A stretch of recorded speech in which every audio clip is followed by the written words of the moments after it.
মসজিদে আজান হচ্ছিল, তাই ইমাম সাহেব তার কামরা থেকে বের হয়ে মসজিদে প্রবেশ করল। নামাজের জন্য তিনি প্রস্তুতি নিচ্ছিলেন। এমন সময় তিনি লক্ষ্য করলেন প্রতিদিনের মতো আজকেও একটি বৃদ্ধা মহিলা মসজিদের সামনে ভিক্ষার উদ্দেশ্যে এসে দাঁড়ালো। বৃদ্ধাটি প্রতিদিন ভিক্ষা করতে আসে, অথচ সে একটি সচ্ছল পরিবার থেকে আসা। বিষয়টি ইমাম সাহেবের খুবই কৌতূহল উদ্রেক করল, আর সে কারণেই ইমাম সাহেব নামাজ শেষে বৃদ্ধা মহিলার কাছে আসলেন। ইমাম সাহেব প্রথমে সালাম দিয়ে জিজ্ঞাসা করলেন, আপনি ভিক্ষা করেন কেন? আপনার পরিবার তো খুবই সচ্ছল। মহিলা বললেন, হুজুর, আপনি তো জানেন বেশ কয়েক মাস হলো আমার স্বামী মারা গেছেন, আর এখানে আমি একা। বৃদ্ধা মহিলার একটি ছেলে ছিল, সে বিদেশে একটা ভালো চাকরিও করে। তখন হুজুর বললেন, আপনার ছেলে কি আপনাকে টাকা পয়সা দেয় না?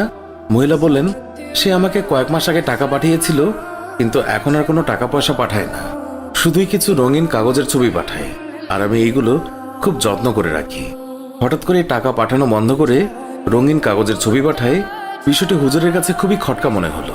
তাই তিনি বৃদ্ধাকে বললেন, আপনি যদি কিছু না মনে করেন, তাহলে আমি আপনার সাথে আপনার বাসায় যে রঙিন কাগজের ছবিগুলো দেখতে চাই, আর বুঝতে চাই কেন আপনার ছেলে টাকা পাঠানো বন্ধ করে এইসব পাঠাচ্ছে। বৃদ্ধা মহিলা তখন হুজুরকে বাসায় নিয়ে গেলেন আর রঙিন কাগজের ছবিগুলো দেখালেন। হুজুর এগুলো দেখে তো অবাক, কারণ এগুলো হলো ডলার। প্রত্যেকটা নোটই হলো $1 একটি নোট। এরকম অসংখ্য নোট মহিলার ঘরে সাজানো ছিল, কিন্তু আশ্চর্যের বিষয় হলো মহিলাটি অশিক্ষিত হওয়াতে সে এই কাগজের বিষয়ে কিছুই বোঝেননি, আর কাউকে দেখানোর প্রয়োজনও মনে করেননি। অথচ তিনি নিজেও জানতেন না যে তার ঘরে কত টাকা সাজানো আছে।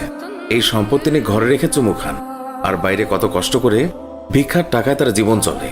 এই গল্পটি দ্বারা বোঝানো হয়েছে আমরাও আমাদের ঘরে পবিত্র কোরআন শরীফ সাজিয়ে রেখে দিই, কত চুমু খাই, অথচ এটি যে কত মহামূল্যবান তা আমরা বোঝার চেষ্টাও করি না। আমরা এই অজ্ঞ বৃদ্ধা মহিলার নাই মহামূল্যবান গ্রন্থ কাছে রেখেও তার কদর খুঁজছি না। আমরা যা চাই, সুখ, শান্তি, আরাম, আয়েশ, বিলাসিতা, সবকিছুই তো এই কোরআনের অন্তর্ভুক্ত। যেখানে খোঁজার সেখানে না খুঁজে অন্যত্রে খুঁজে লাভ আছে? পবিত্র কোরআনের হক হচ্ছে এটা পড়া, এটার অর্থ বোঝা এবং মানে খোঁজা। এটাকে ঘরের শেলফে সাজিয়ে না রেখে এটাকে পড়া। এটা আল্লাহ তাআলার বিধান, পবিত্র গ্রন্থ, সমগ্র মানব জাতির জন্য হেদায়েত স্বরূপ।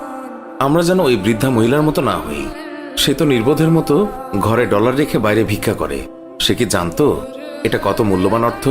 আমরা তো ওনার থেকেও শিক্ষা নিতে পারি। কেন আমরা পবিত্র কোরআন ঘরে সাজিয়ে রাখবো? এটার কি কোনো হক নেই? আছে, যা আমাদের বোঝা উচিত। আশা করি আল্লাহ তাআলা যেন আমাদেরকে এইসব বোঝার তৌফিক দেন।